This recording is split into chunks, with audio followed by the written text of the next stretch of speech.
Hello, everyone. Thank you for joining us today. I'm Beatrice Rinchetti, and we're live from the studio at Cityscape Global in Riyadh. And I'm so excited to be joined today by Charalambos Prountzos, the mayor of the municipality of Nicosia. Thank you for joining us, Charalambos. Thank you for the invitation. It's my pleasure. Fantastic. So let's kick off. Tell us, what makes Nicosia a compelling choice for investors and international companies compared to other European cities and regional capitals in the EMA region? And how do you see the capital carving out its own distinct niche? Nicosia is, first of all, the capital of a European Union member state. Cyprus is a member state. Actually, as of the 1st of January 2026, we'll be hosting the presidency of the European Union, and Nicosia will be at the epicenter of major developments in the political scene of the European Union and of global affairs. But apart from that, it's a city that has the average size of European cities, so it's a 300,000 population city, which is the average size of a European city. It's a city in a country that is performing very well financially, so we're in the top three countries in the European Union in terms of growth, and we've got the lowest unemployment rate in the European Union as of 2025. Therefore, in terms of risk, Cyprus in general is a very safe choice for investors. In terms of Nicosia, Nicosia as a capital is the administrative and financial center of the city. But apart from that, it's the only city in the world below 500,000 which has 4 ranked universities. So our model for growth for the future is a model of knowledge, a model of research and innovation.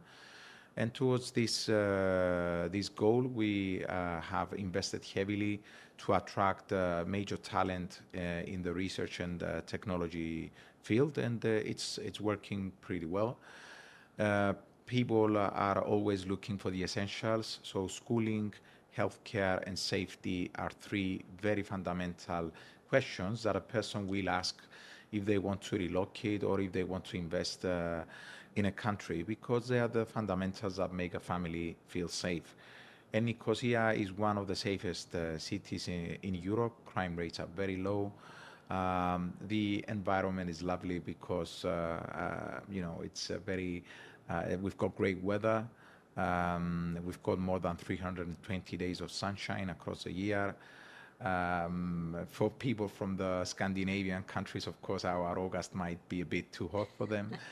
But all in all, it's a beautiful city to live in. Above all, it's one of the most historic cities in Europe. We should not forget that Nicosia is a city that has been the capital for many centuries now of Cyprus. And its main characteristic is that it's a walled city. It's built within Venetian walls that were designed in the 13th and 14th century by Savorgnan, one of the most famous Venetian architects. So it's a city that blends the old and the old in terms of respecting history, and the new in terms of how we approach our model of growth for the future. Fantastic. Well, lots to be proud of, for sure. So, what steps is the municipality taking to modernize infrastructure, both physical and digital, to support business growth? We are constantly investing in infrastructure because Cyprus, as many countries, is affected by climate change, and we have to cater for the extreme scenario that we see devastating many cities across the globe. We should not forget, for instance, there is an example of Valencia, a very well-known European city who suffered severe flooding. So nowadays we do not simply plan for the normal scenario, but we have to be resilient and ready for the extreme scenario. So we are investing in our anti-flooding works and infrastructure. But above that, we are predominantly putting people at the center and are trying to invest in our infrastructure in a nature-based design way. Cyprus is one of the top 13 countries in risk of desertification according to United Nations statistics. because of climate change. So what we are doing is that we are investing heavily in green areas that are affecting positively the microclimate, reducing temperature, and making the city more livable for everyone. Apart from that, we are investing in accessibility. We should not forget that almost 25% of the population in Europe has either a disability or an inherent mobility issue. And I think it's our responsibility to be inclusive and to design our cities to cater for the people that have issues of mobility or disabilities. To do that, you have to do it by design. It's not something that you figure out as you go along. All our infrastructure needs to be aligned with this purpose. Fantastic. Thanks for sharing those insights with us. And so, as mayor, how do you engage with the business community, so local entrepreneurs, chambers, foreign investors, to better understand their needs? I come from the private sector myself, so for 20 years now, before I became the mayor of Nicosia, I was in the private sector, and I actually advised people on how to do investments. Many of the major investments in Cyprus I was involved in professionally, so I know how investors think. But what I'm trying to show to investors as a mayor is that there is no dilemma between sustainability and financial return. It's a completely pseudo dilemma, because if, let's take a property that is next to a park, for instance, immediately that property has an increase in value because it's adjacent to an attractive and livable environment. And that is why we have to approach sustainability not only in the sense of simply planting trees or from an environmental perspective, but predominantly we have to articulate the financial positive outcomes of designing cities in a sustainable way. In terms of what I did is that I created the Mayor's Business Council. So I invited many of the institutions like the Nicosia Chamber of Commerce and of course other institutions, and also well-known entrepreneurs of the city. And we have an informal gathering once every month in which we discuss the initiatives and also their suggestions on either legislative and regulatory measures that we need to suggest to the central government, or other interventions that will enhance the investment profile of the capital. So, for instance, we have reached agreements in terms of changes to the building codes. We have allocated coefficients to increase density in the city and to bring residents back into the center of the city, which lost its appeal a few years back as a residential area. So now we are creating a completely new mix. We work together to bring the largest and most prominent university of Southern Europe, the Kapodistrian University of Athens, to Nicosia. They opened a branch in the center of the city. And that was, again, a result of our policy to bring back permanent population into the center. And we are also speaking to people from the F&B industry to build a better culinary experience. We are very proud of our gastronomy. When a person goes into a city, they want to feel the flavor of the city. And in this case, we are literally trying to elevate the profile of gastronomy in Nicosia, which is a major asset for our city. And I think we're achieving that. And apart from that, we're not trying to have a city which is not affordable, because we see the rise of extreme politics in Europe and globally. And I think one of the reasons is because cities are failing the middle class. They're failing the large volumes of people, large numbers of people. And to achieve a better outcome, you need to have everyone on board. Of course, you have disagreements on individual plans, but socially, it's very important to have cohesion in a city. This togetherness will make people rally together for wider objectives, and will make the investment community understand the people better and vice versa. So what we're doing is that, along with other European cities, we participate in initiatives to boost affordable housing, because we don't, housing is a right, it's not a privilege. And if we really understand that, we have to make housing affordable. Is one of the things that I was impressed with in Saudi Arabia, what they are doing in terms of housing, because they understand that having such a large population and with the opening of the country to foreign investment, it's crucial for people to embrace that change, and housing is a very fundamental part of that. And I would like to congratulate the kingdom for this initiative, because I think it's spot on, actually, at the right time. Fantastic, and such a great example of how cities can learn from each other. So, Charalambos, how are you streamlining bureaucratic processes to make it easier for companies to operate in Nicosia?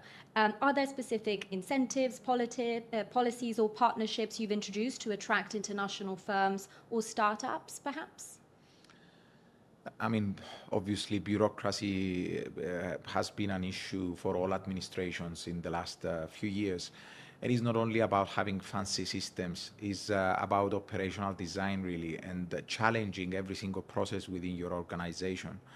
And we are doing that, and of course you find obstacles, because we have to be realistic. Some things have been done the same way for decades, and people are always skeptical when you're trying to bring change about. So when we talk about AI, when we talk about technology, it's very crucial to explain to people inside the organization how this change will actually help their lives, how it will make their productivity better, and how it will enhance their work-life balance. If you don't do that, you've got people that are starting to get anxious about possibly losing their jobs because of technology. So you start from within, and you try to bring change by explaining to people how a better designed process and possibly a digital solution that will reflect that redesigned process will make their lives easier. After you do that, then you go to the outside world, and of course you try to design a better experience. And that experience might be physical, that experience might be digital. Digital experiences increase transparency, they reduce corruption, and they make people's lives easier, and doing business more seamless and more productive. So yes, we are trying to do that. We've changed a lot as a municipality of Nicosia. But apart from doing that, we've got a whole suite of incentives that are either national or city-specific. So in terms of national incentives, we've got a non-dom tax status, which is very attractive, not only for the high net worth individuals, but also for the C-suite people, and for every employee. These incentives include zero tax on global dividends, zero tax on other streams of income, and reduced taxation on salary income. The other thing we've done is that we've created a digital nomad status, which is, I would say, probably the most attractive in Europe at the moment. And we did that because we don't just want companies. It's the people that make the companies, and you have to. Everything you do needs to be attractive for the people. Apart from that, we've got subsidy schemes for areas like the old city, which is a part of the city that we are regenerating constantly. We've got incentives for digital transformation that we are applying, and also even trading incentives that are applicable at national level, and of course in our city. So in terms of energy, we've got having all this sunlight obviously is a crucial factor, and there are incentives in place and programs to enhance energy autonomy and energy sufficiency by way of green energy. And above all, we maintain an open door policy, which is crucial. if people want to invest in your city, we are trying to have a personal touch and a personal relationship with these people to understand their objectives and try to help them as much as possible. Fantastic. Some brilliant initiatives there. So to wrap us up, how do you envision Nicosia's role in Cyprus's economic and business landscape over the next decade? I think that in the next decade, I would definitely like to see a Nicosia that is based on knowledge, as I said. So we are looking for the startup community. We are looking for people in the startup community, for mature tech, to bring them together with our amazing talent coming out of our 5 large universities. I think it's key to bring together academia and business, because that's when you get top-notch research which is applied, and it's got a use either by way of a spin-off or by way of having these large companies utilizing academic research to make breakthroughs. So we have 7 centers of excellence in Nicosia, which have been the result of EU-wide competitive processes. There's no other city in Europe that has this amount of excellence in terms of research. But I would say what we are doing now is that we are trying to bring industry closer to these people. So in 10 years, what I would like to have is essentially a new startup nation and a new startup city in Nicosia. I'm quite optimistic that we'll get there, because I see already major tech companies relocating to Nicosia. The people have a great experience because of the reasons that I've mentioned: safety, openness, affordability, social cohesion, and we want to keep it that way. Brilliant. Fantastic. Well, thank you so much for sharing all these amazing insights about the fantastic city that is Nicosia and Cyprus. And thank you so much for joining us today, Charalambos. Thank you very much. I would like to take the opportunity to thank our hosts at Cityscape. I think it's an event second to none, and it's a great gathering, and I would urge everyone to look at Saudi Arabia as truly the next big thing. Yeah, absolutely. Echoing that. Thank you so much, everyone. I am Beatrice, and we are live from the studio at Cityscape Global.